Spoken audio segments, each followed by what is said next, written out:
Chers cryptopilotes, bonjour, bienvenue dans cette nouvelle vidéo du lundi, c'est David.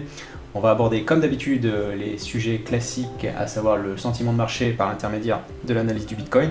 On va revenir sur les dominances et on terminera par le total market cap. Vous allez voir, on est vraiment sur soit la continuation de la tendance haussière à court terme, soit le début d'une correction à court terme. Donc je vais vous montrer un petit peu tout ça. On va commencer avec le Bitcoin, donc avec son analyse en hebdomadaire. Alors je zoome un peu, hop. On est toujours sur le rebond. Alors vous voyez, je vais le mettre en daily. J'ai dessiné ce qu'on appelle un rising wedge, donc c'est donc délimité par une résistance oblique et un support oblique. Donc là ça monte. Généralement les rising wedge donc font ce genre de choses et obligatoirement la plupart du temps, dans 80% du temps, vont casser par le bas pour ensuite continuer, consolider et aller chercher plus haut.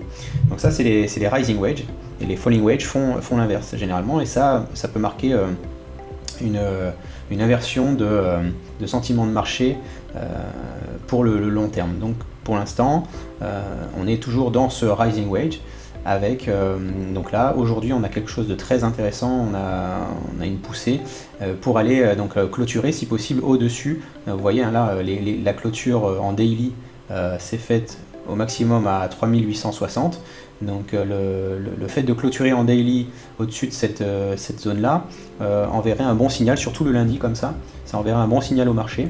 Alors la journée n'est pas clôturée hein, et encore moins la semaine puisqu'elle fait que commencer. Donc en weekly on voit que on est bien orienté aussi après une semaine un petit peu de stagnation, on est bien orienté en ce lundi à voir si durant la semaine on arrive à maintenir ce rythme. Et pourquoi pas aller chercher la résistance supérieure, ce qui serait pas loin de un petit peu le serpentin on va dire que j'avais indiqué précédemment. Mais ça on verra ça lors de la prochaine vidéo. Alors ça c'était pour le Bitcoin, on est donc toujours à moyen terme sur le rebond, de cette longue chute hein, voilà. Ça c'est pas anormal. Ensuite on va aller voir les dominances. Alors ça devrait corroborer tout ça avec en daily parce que les dominances c'est plus facile. Ouais.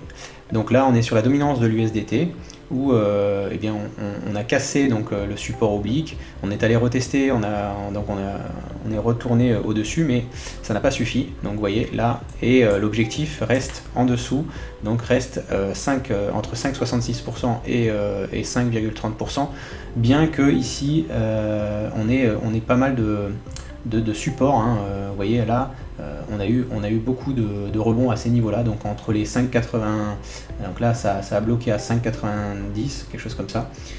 Voilà, donc c'est pas encore fait, on n'est pas encore orienté dans cette zone, mais on s'en approche, donc c'est très bien pour le marché, et c'est ce qui explique évidemment que ça aille vers le haut pour le prix du Bitcoin. Et on va s'apercevoir que actuellement le Bitcoin aujourd'hui, c'est sa dominance. Alors vous voyez, j'ai pas du tout touché hein, cette résistance oblique puisqu'elle est déterminée par ces différents points. Donc vous voyez, et exactement, enfin pas exactement, mais dans la zone où on était prêt on l'a touché, hop, le rebond sur la dominance du Bitcoin. Et également, donc ce qui veut dire que normalement le Bitcoin montant en prix, l'USDT descendant en dominance, et bien normalement les alts ne font pas grand chose. Voilà, elles attendent de savoir si ce pump du Bitcoin c'est du sérieux ou alors c'est encore un fake pump. Si le Bitcoin vient à pumper comme actuellement et se stabilise, alors on aura un nouveau rallye pour les alts.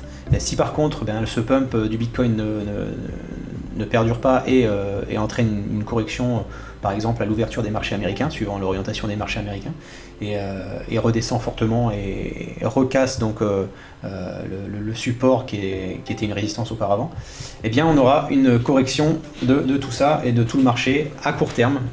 Voilà. Bon, après un rebond comme ça, c'est pas illogique d'avoir une petite correction, ce qu'on appelle un pullback. Voilà.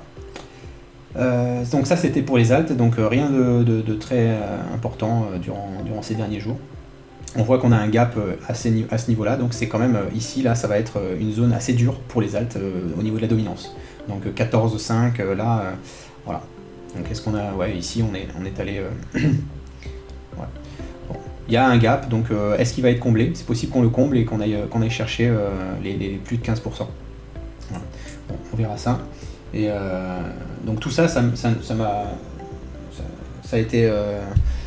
on a préféré fermer certains signaux qui étaient en positif, certes, mais qui n'avaient pas touché les free rockets et n'étaient pas sécurisés. Donc, dans le doute, comme on a pas mal de positions qui sont déjà sécurisées et pour le futur qui sont bien si le marché continue à grimper, eh bien, on a préféré pour sécuriser tout ça, clôturer ces signaux. Bon. Ensuite, pour terminer, le total market cap, il est là. Voilà. Donc là, très bien, on est, vous vous souvenez, hein, c'était les Elliott Wave, on est la correction ABC.